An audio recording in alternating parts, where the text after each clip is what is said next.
Hello everyone, welcome to Toyeen Talks. Ẹ jẹ́ ká jọ enjoy. But for watching till I'll see you in my next video. Stay safe, stay blessed. I love you all. Bye. Òríran. So, tí o bá ṣe ìdálọ́lá tó ṣe fún láṣọ, wọ́n kọ́ pé bàbá àti ṣí báàgì ẹ o, àti báyìí kó àkàrà sínú báàgì ẹ èyí tó máa délé jẹ. Èdè tó tún máa jáde lẹ́nu ìránṣẹ́ náà ni pé ara rẹ ló ṣe fún o, kábíyèsí ara rẹ lè ṣe fún o, ẹ̀yin ìjòyè ara yín lè ṣe fún o.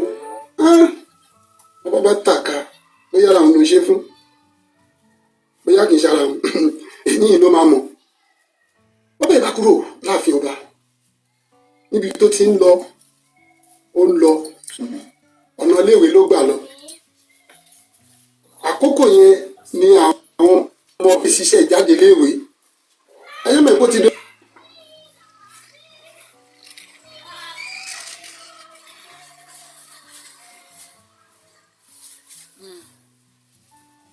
Ara rẹ ló ṣe fún.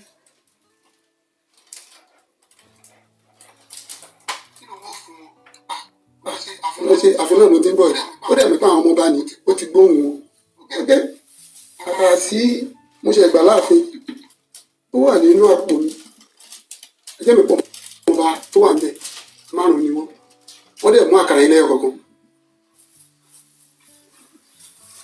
Inú òbí ọkùnrin tí ó ń ṣe agbe yìí ó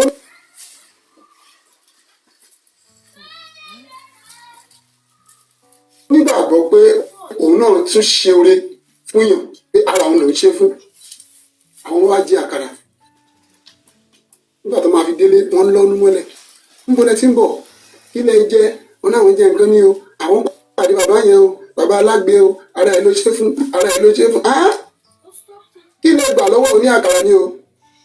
Ẹ jẹ́ mi pé bí ọmọ ọba márùn-ún ṣe kú ní ọjọ́ kan nìyẹn. Ọba wa ronú àṣé gbogbo tó ń ṣe ara òun ló ń ṣe fún ènìyàn yan tó fẹ́ yàn nínú ayé bá ń tẹ̀lé nítorí ènìyàn yan tó fẹ́ yàn nínú ayé.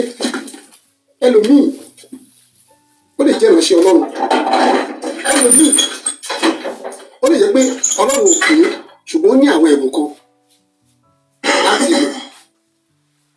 Bí ẹ̀ náà ni mo sọ fún mi pé nínú ìwé Róò orí 12 ẹsẹ̀ 6 yẹn bí a ti rí ọ̀tọ̀ọ̀tọ̀ ẹ̀bùn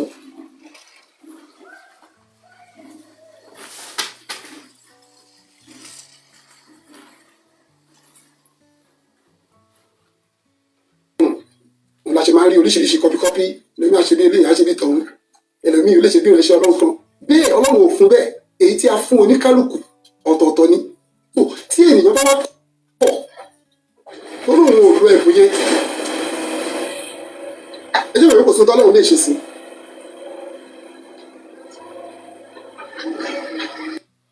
Bí ènìyàn bá kọ̀ tí Ọlọ́run bá pè é tó fúnra rẹ̀ tó yarí mọ́ Ọlọ́run lọ́wọ́ pé Ọlọ́run ò pè òun àbí Ọlọ́run pè òun ò tiẹ̀ dáhùn kò sóńtọ́ Ọlọ́run lè ṣe sí.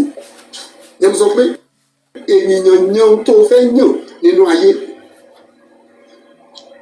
Mo ń fi àkókò yìí pẹ̀lú àwọn illustration tí mo ṣe fún wa yìí wọ́n jẹ́ ká mọ̀ wípé gbogbo àwa tí à ń jà fún justice ojú kan náà ló yẹ ká dojúkọ o.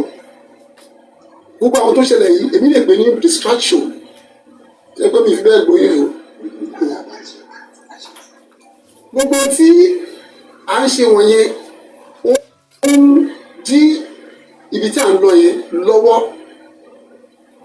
torí pé ó kù díẹ̀ ni mo sọ pé tí bàtà bá ti ń dún wọ́n dún pọ́nlá pọ́nlá pọ́nlá ó ṣetán tó fẹ́ ya tí ogun bá le lálejò ó ṣetán.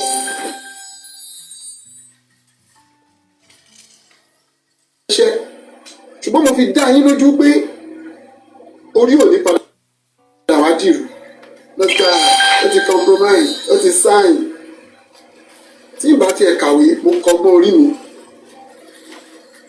Mo ní kò ní burú kí bàbá sọ pé ó dọwọ́ ọmọ Ọlọ́run. Mo dẹ̀ mọ̀ tí mo sọ.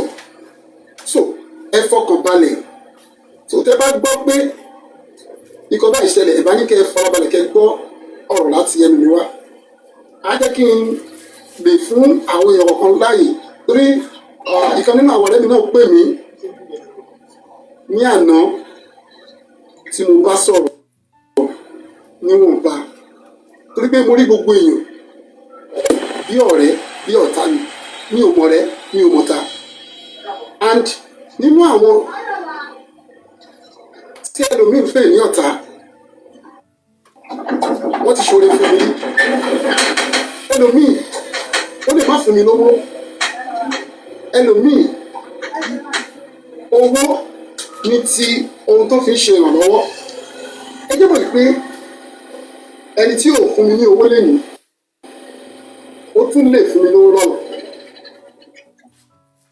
ẹni tí ò ṣe lénìí ó lè ṣe lọ́la torí náà mi ò fókọ̀sì àwọn kan bíi pé àwọn dìbẹ́sì rèé àwọn tó ń ṣe rèé ọlọ́run lè kó sínú ẹlòmíì láti ṣe kí ohun tí ẹnìkan ti ṣe lọ so mi rántí pé àwọn kan ló súpà nínú oríṣiríṣi èèyàn ló wà oríṣiríṣi ẹ̀bùn ládẹ ní ìyẹn mo sọ pé tí a bá ka náà ìwé yẹn a rí oníkálùkù ló ní ẹ̀bùn tiẹ̀ tí ọlọ́run fẹ́ lò fún nínú justice mo fẹ́ ká ní focus ká má bára wa jà kí èdè má bàa mú wa so tí a bá ti focus ibi kan náà ọ̀nà kan náà ibì kan náà là ń bájà ẹ jẹ́ kí ibẹ̀ yẹn kó ní àmì pé lóòótọ́ a wà lórí òtítọ́ ló máa gbórílẹ̀ lédèké ní mo fi máa sọ pé anytime tó bá béèrè lọ́wọ́ mi nígbà tí ó pé òótọ́ ni mo fẹ́ sọ ẹ lè rí kó change ẹ lè rí kó yí padà lẹ́nu sọ pé wọ́n ti fọ́ lórí o wọ́n lójú glass orí mi rèé so èmi wá ọ̀rẹ́ fọ́ nìkan lóríṣiríṣi tí mo kàn gbọ́ bàbá ti ṣe gbá ó ti ṣàwó wẹ́ èmi náà wà ń bílẹ̀ ní bí wọ́n bá lè dáhùn question èèyàn kan ní méjì wọn kò fẹ́ kí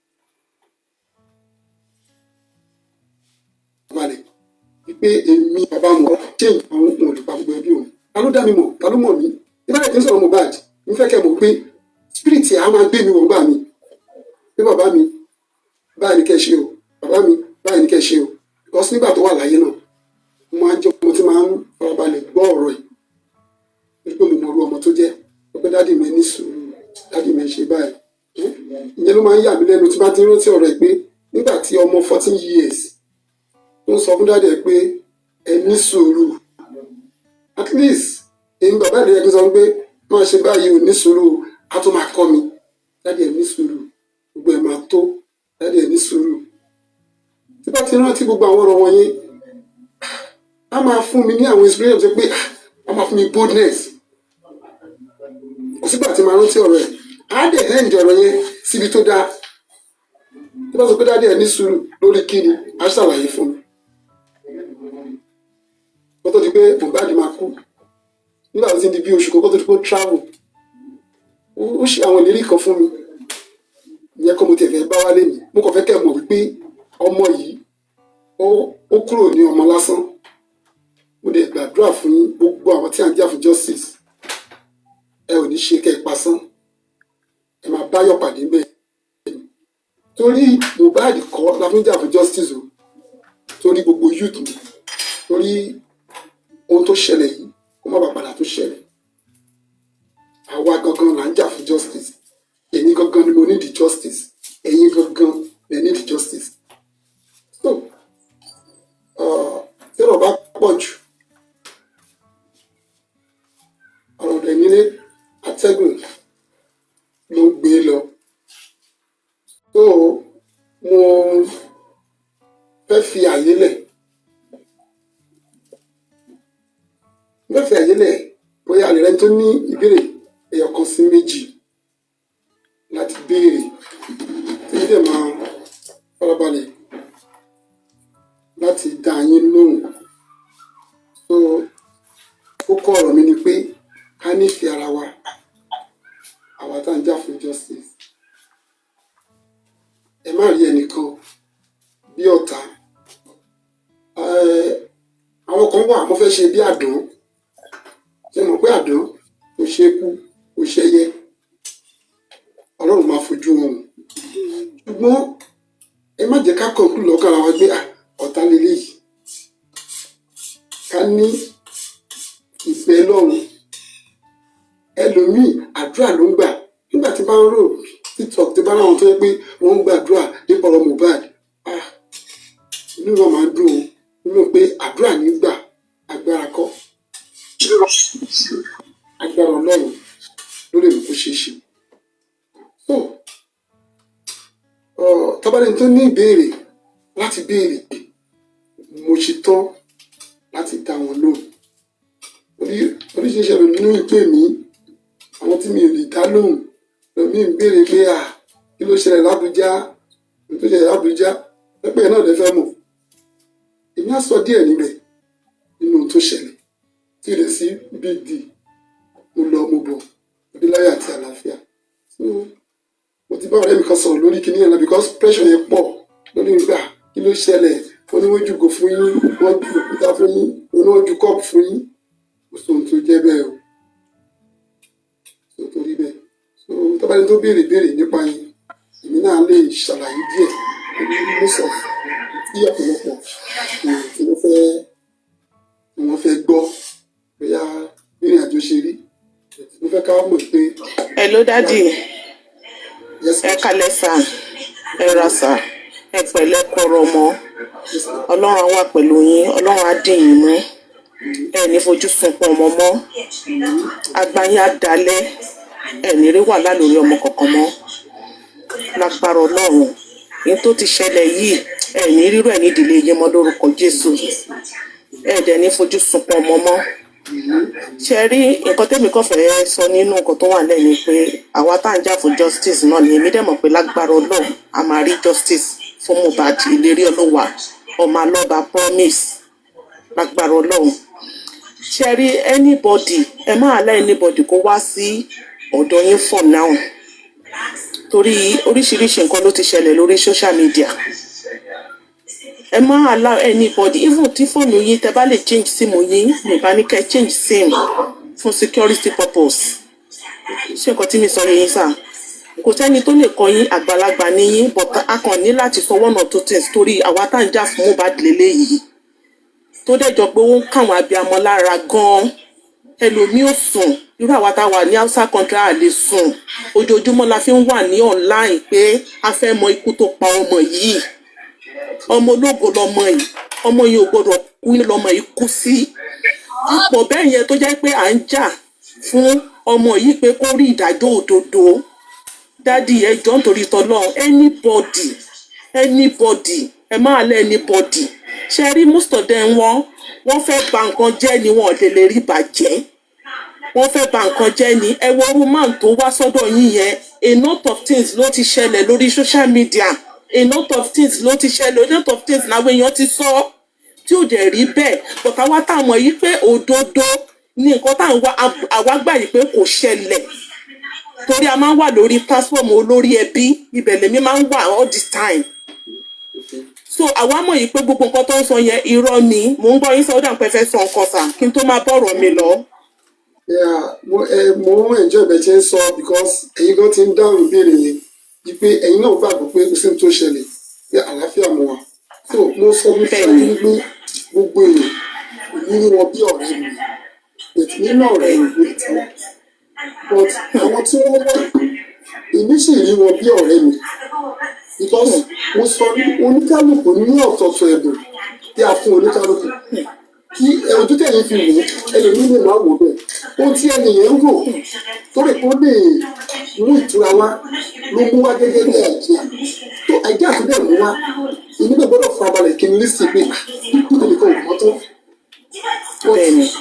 nígbà tí ọ̀rọ̀ yẹn tó ń lọ ó gbèrò nínú sọ̀rọ̀ sí ẹ̀ ó rédì àti ná owó ara ẹ̀ láti mú kí peace kò rè mi ò rí bí ọ̀tá but àwọn ìgbésẹ̀ tí ẹni yẹn padà gbé láìmọ̀ lẹ́yìn sọ pé láìmọ̀ because kò mọ̀ nínú nígbà tí ó máa bẹ̀ sí mẹ́ẹ̀kọ́ ọkùnrin yẹn pé wọn àtúndì dájú ló bá ọmọdé wa sí láìpẹ́ àwọn tí wọ́n fi ṣe ibi yẹn bóyá wọ́n ti plan ẹ̀ tẹ́lẹ̀ ní o láì kọ́ gbé sí. tí mo advice tó fún mi àìmọye advice tí mo gbà lójoojúmọ́ ní ìlú sọ yìí èyí tó ń pè ní èsì. ṣe rí nǹkan. ẹgbẹ́ mi ẹ ṣe ẹ̀tọ́wọ́ ilé bọ́ ni ẹ̀tọ́wọ́ iṣẹ́ bọ́ ni èmi máa ń béèrè lọ́wọ́ pé nínú àwọn tá a ti ró mélòó ló lókìkí bíi Muhbad à ń sọ pé ogun ọ̀run fẹ́ jà wọ́n sọ nípa ogun ayé náà ní tiwọn mò ń sọ̀rọ̀ nípa ọba àwọn ọba tó my focus ni pé ọlọ́run tó gba débi tó dé yìí ó ti tán tó fẹ́ yọrí ẹ̀yìn ṣé mi ni mo lọ ẹ̀sùn bẹ́ẹ̀ni ọkọ̀ agbára ọlọ́run ni tó bá wo tí ń tóbi agbára ẹ̀ ní fẹ́ ká sinmi lé ibi tí ọ̀rọ̀ ní ìlú yìí so tí wọ́n wá ní tí ohun tó gbàgbọ́ tó bá wá ń ṣe pẹ̀lú mi èmi náà farabalẹ̀ láti gbọ́ torí ọmọ Yorùbá lè Èkìtì lèmi ti wá ó ní bí wọ́n ṣe ń ṣe ní agbo ilé wa ó dẹ̀ bí wọ́n ti ń ṣe ní ìdílé wa so tó bá sọ mí yẹn mi ò sọ pé mi ò gbọ́ rí mo gbọ́ rí bẹ̀tẹ̀ tèmi ni láti make decision o tí mo fẹ́ ṣe so mo rí wọn bí ọ̀rẹ́ torí ẹni yìí ó sọ wọn jẹ mo sọ pé ẹni tí n bá ti lè jẹ àbí nínú àwọn tó ti ṣe fún mi kí n kò wá rí kékeré kan máa ní olórí ìtẹnu mi jáde ẹ kíyèsí mi dáadáa tó ṣé irú obìnrin tó lọ jà ní tó lọ sí Àbújá tó lọ ṣe protest lọ́hùn tó tì mọ́lé kó di ọjọ́ mẹ́fà náà kí n wá rí pẹ̀lú mistake kan ẹ jẹ́ ká pera wa níka ọlọ́jà tó bẹ̀rẹ̀ ìrìn tó bẹ̀rẹ̀ ìrìn tó dẹ̀kun díẹ̀ ká ó lè máa mọ̀ tó pẹ̀lú bó ṣe ń ṣe sí ìwọ bá bẹ̀ dí mi síta èmi náà ṣì di tiẹ̀ oríṣiríṣi wọ́n bẹ̀ sí ẹ̀sẹ̀ àwọn tí ò ṣe jọra wọn wọ́n bẹ̀ sí jẹ́yìn àwọn àti justice náà kan náà bẹ̀ sí fẹ́yìn. ẹ̀yin náà ti kọ́ lórí mo ti ní ẹ̀mọ́ rẹ yín mọ́ ẹ̀mọ́ tá yín mọ́ tábùkù yín sà. tí ẹ bá gbọ́ pé mo sọ mí lè fún ìyá Muhbad bóyá lójú omi nígbà tí ẹ bá ti mọ́ ó yẹ kẹ́ni ní apologize pé kì í ṣe ọmọ Èkìtì nílé ó kí ni torí ọkọ náà wọn ní pé ẹ ti ń bẹ ya Muhbad ní pé ẹ ti ń bẹ. òun náà mo sọ pé tẹ bá lálàá ìlójú ohun tẹ bá ti délé ayé ẹ apologize fún mi pé láti ẹ má bínú ẹ lè lálàá èmi kọ́ bíbélì tèmi ká sọ pé ológun ni olúwa ni orúkọ rẹ̀ so tí ọlọ́run tèmi tẹ̀lé bá lè jẹ́ ológun ọmọọba ò gbọdọ̀ ṣe bí ẹrú ọmọọba tèmi ò gbọdọ̀ ṣojo. ọ̀pọ̀lọ̀ púpọ̀ atẹ́gùn ló ń gbé lọ ẹ jẹ́ kí afẹ́lòmí láàyè ká béèrè because gbogbo rúmọ̀ sí yẹn ló ń bí mi inú bó ṣe ń sọ àti máa dẹ́kun fún òdòdó ní the right time láti pé kí n kọ̀ dáhùn 1 or 2 questions ẹ ṣe sà ẹ ṣe mà.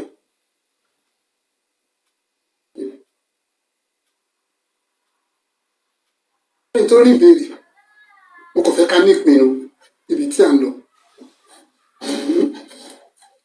ó dàbí nǹkan ní àdúgbò wa tó bá ti wá ń lùlù yẹn fún a ó débi tí a fẹ́ dé a ó débi ìlú náà máa fi sọ o tó má ti fìlù yẹn sọ èmi àwọn máa jó a ó débi tí a fẹ́ dé ẹ̀bá tẹnu bèbè kẹ́ ẹ̀ tẹnu bàṣẹ a ó dé so eégún yẹn á máa jó ijó yẹn náà fẹ́ kẹ́ ẹ dé àwa ó débi tí a fẹ́ dé torí pé ètò Ọlọ́run ni ó kọjá ọgbọ́n orí mi so gbogbo ìtẹ̀lé ń tẹ̀lé mi gẹ́gẹ́ bí ọ̀rọ̀ tí mo bá sọ pé àwọn wọn lè pa gbogbo ẹbí wọn ẹ̀yin ẹbí náà tí mo rí rèé o kò sẹ́ni tó mọ̀ mí o gẹ́gẹ́ bí ọ̀rọ̀ mi o ẹ̀yin náà mo rí ní ẹbí ní ọ̀rẹ́ ẹni tí ò ṣe lénìí ó máa ṣe lọ́la bó tiẹ̀ jẹ́ pé dátà ló rà tó fi ń wò mí òun ṣe nínú ẹ̀ ni nínú advice ẹ mo rí múlò ń bẹ̀ ọgbọ́n mélòó ni mo ní ìwé mélòó mo kà so ohun tẹ́ bá sọ mo rẹ́dì láti kọ́gbọ́n bẹ̀ ẹ ṣé gan ni. ẹ káàsán dájú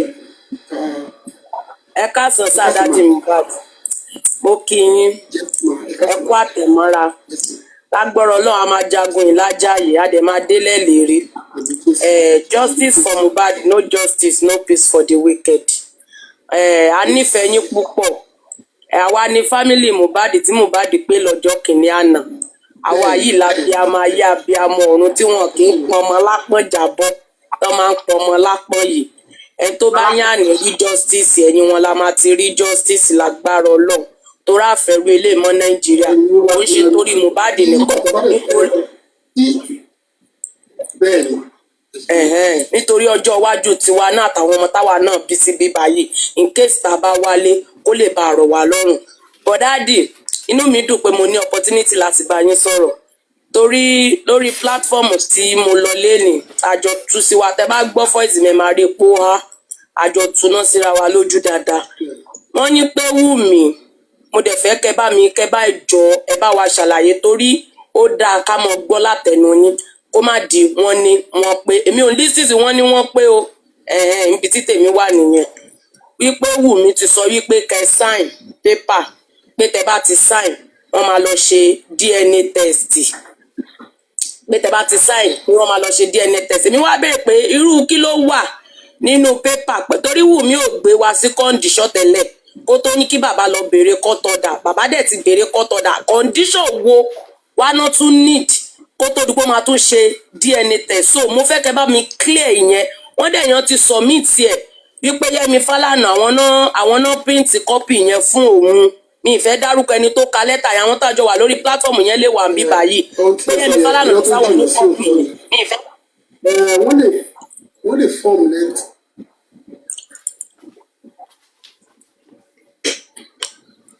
Ìsún tó jọ bẹ́ẹ̀ tọ́ni ṣùgbọ́n mo fẹ́ kẹ́ ẹ rí mi bíi pé ẹni tí yàn lè tẹ̀lé ní ẹni tó dẹ̀ mọ́ tó sọ tó bá ní tó formulate ọ̀rọ̀ ẹ̀ bá ní ẹ̀kọ́ gbọ́ lẹ́nu mi ṣé mo sọ pé tẹ́ ẹ bá gbọ́ pé mo sáìn kan tí yẹ kí n sáìn lójú àlá tílẹ̀ bá ti mọ́ èmi ní kẹ́ ẹ kọ́ pé dájì ẹ má bínú mo rí bẹ́ẹ̀ sáìn kò rí bẹ́ẹ̀ ṣé gbọ́n mà ìsún tó jọ rárá. Okay sáà nǹkan tí mo fẹ́ gbọ́ nìyẹn, ẹ ṣé gan lórí information yẹn, inú mi dùn gan, ayé wọn ti bàjẹ́ mọ́ mi lọ́wọ́, ó dàbọ̀ sà. Thank you so much, Lady Zainab, and I want to say a big thank you to everybody who has been standing still for justice for Muhbad. Here we have Baba Muhbad with us. But for the sake of those of us who do not understand the Yoruba, earlier on when Baba Muhbad started, he told us a story of one particular man in a particular village. He stated that there is this man that whatever it is that you do to the man is definitely going to tell you, thank you, but you are not doing it for me, you are actually doing it for yourself. So everybody in the community, everybody in the village knows the man for that particular slang. Whatever you do to me, you are not actually doing it to me, you are doing it to yourself. So one particular day, invited into the palace by a king, and I mean by the king of that particular village. Then the king went ahead and did something for the man, and the man at the end of the day said, King, thank you, but you are not doing it for me, you are actually doing it for yourself. So the man left. At another time, the king now thought about why would this man say something like this. But at the end of the day, the king now said, I know what I'm going to do. I'm going to invite this man again. So the king invited the man to the palace again, and the king prepared 5 pieces of bean cake, which is called akara in Yoruba. 5 pieces of bean cake. He prepared it, just 5 pieces. And, the king invited the man back into the palace. And when the man came, the king gave the bean cake, the 5 pieces of bean cake to the man. And after a few conversations, the man left on his way going home, because people already knows the man with that particular slang. Whatever you do to me, you are not actually doing it to me, you're doing it to yourself. So people began to hail the man, people began to call the man's name like that.